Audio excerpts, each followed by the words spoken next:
Hello, ladies and gentlemen. Okay, so we're back to the second page of the lesson for 3.4. And what we're going to be talking about now are lines in three space.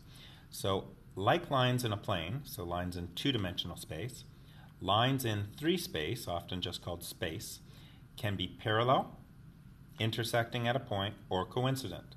But there's going to be a new possibility as well. Just like two lines that are in two-dimensional space, if they do not have scalar multiple of direction vectors, that means that they're not going to be parallel. That means that at some point along their lengths are going to intersect in two dimensions. And so once again, if I draw a line in two dimensions, and if I say that they do not have parallel slopes, or if they do not have scalar multiple direction vectors, then at some point along their lengths, they are going to have a single point of intersection.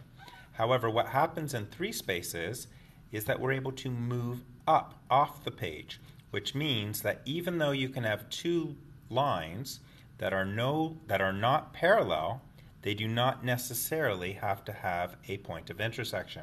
One can be above and the other one can be below the other, or one in front and one behind, depending how you want to position yourself. So that situation is going to be called skew lines, and the definition of skew lines are lines that are not parallel.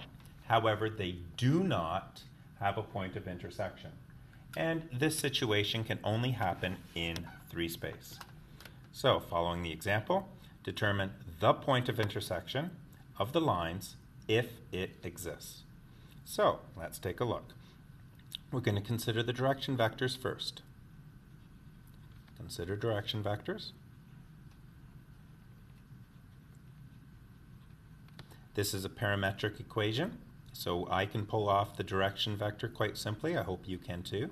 It's going to be positive 3, 4, and negative 2. This one's going to be 2, 3, and negative 1. Now, if these are scalar multiples, then whatever I multiply this by to get that should be what I multiply this by to get that, should be what I multiply this by to get that. Looking for a simple one, here's this one. Negative 2 needs to be multiplied by 1/2 to get 1. So if I multiply 4 by 1/2, yeah, I don't get 3. They are not scalar multiples.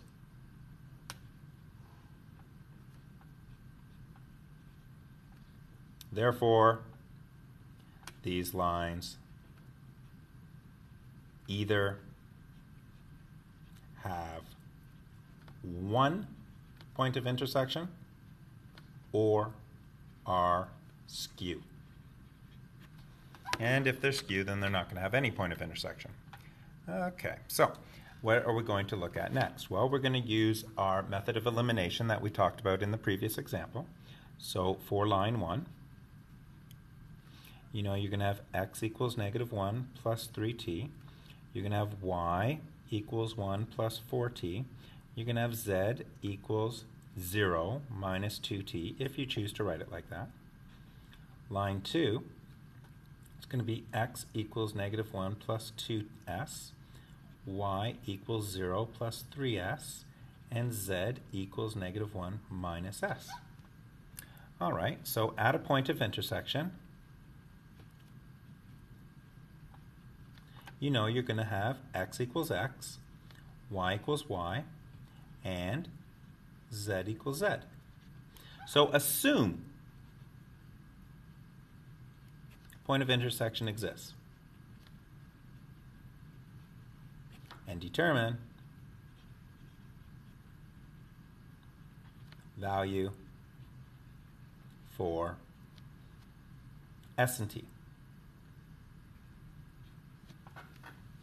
Okay, so that's going to be our assumption. We're going to assume one exists. So if you assume that there is a point of intersection, then for x equals x, you're going to get negative 1 plus 3t equals negative 1 plus 2s. Bringing the 2s over, I get 3t minus 2s. Bringing the negative 1 over, I get negative 1 plus 1 is 0. And we're going to call that equation number 1. For y equals y, you're going to get 1 plus 4t equals 0 plus 3s. So you're going to get 4t minus 3s equals negative 1, and I'm going to call that equation 2. And for z equals z, you're going to get negative 2t equals negative 1 negative s. So I'm going to bring the t over here to make it positive. So it's going to be 1 equals 2t minus s. And I'll just rearrange that to 2t minus 1s equals 1, and I'll call that equation 3. Now I'm going to call these three equations my elimination equations. I can choose any two to work with, and I want to eliminate. So I'm going to want to choose them so that the coefficients in front of the variables, either t or s, can be made so that they're the same, and then I'm going to subtract them. So I'm looking at this quickly, and I'm seeing that I've got a 4t here, and I've got a 2t here, so I could multiply this one by 2t. I've got a negative 2s here. I've got a negative 1s here. I could multiply this one by 2. There's all sorts of different things that we could do. I could multiply this 3 by 2 and this 2 by 3 and get 6 on either one of them. It really doesn't matter which we choose. Let me take a look at working with 2 and 3. So I'm going to work with 2 and 3, which means what I'm assuming is y equals y and z equals z for this one. So I'm going to start with 4t minus 3s equals negative 1. That's my y equals y. And 2t minus 1s equals 1. That's my z equals z. I want to get the coefficients the same for one of them. So what I'm going to do is I'm going to leave this one alone, but this one I'm going to multiply by 2. Remember, if I multiply an equation by 2, I have to multiply this side by the 2 and this by the 2. So this will give us 4t minus 3s equals negative 1, and this will be 4t minus 2s equals 2. How am I going to take 4t and get rid of a 4t? We're going to subtract. Now, we don't always subtract. Sometimes we add. If the signs were opposite, we'd be adding instead. But in this case, it's 4t, subtract 4t, which is no more t's. Negative 3s, negative, negative, so it's positive 2s, so it's going to be negative 1s, equals negative 1, subtract 2, which is negative 3. Therefore, s equals 3. Okay, so we got a value for s. Now, what I want to do is I want to take this value and I sub it back into either 2 and 3, not into the first one. You cannot sub it into the one that you didn't use. Okay, so either of the two that you used, you then take this value and plug it back into one of these two. Let's say sub s equals 3 into 2 or 3. In this case, I'm going to use 2. All right, so subbing it back into 2 is over here. So it's going to be 4t minus 3 times 3, because that's what s equals negative 1. 4t minus 9 equals negative 1. 4t equals 8. T equals 2. Okay, so now we know that for z equals 3, or s equals 3, and for t equals 2, y will equal y and z will equal z. That does not mean that you have a point of intersection. They could lie side by side. The x values may not be the same. See this? These two lines at the moment, they can share two values, but they don't have to share the third axis. So in this one, we're not terribly sure that they actually have a point in common, or if they're skew. So to check,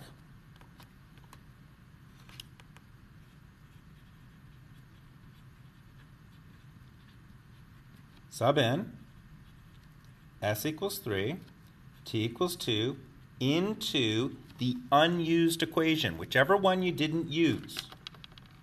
So we're going to plug it into 1. And what we get is 3 times 2 minus 2 times 3 equals 0. And what we get is 6 minus 6 equals 0. That is a true statement, which means that since all the math worked out for a true statement, our original assumption, we assume the point of intersection exists, is also true.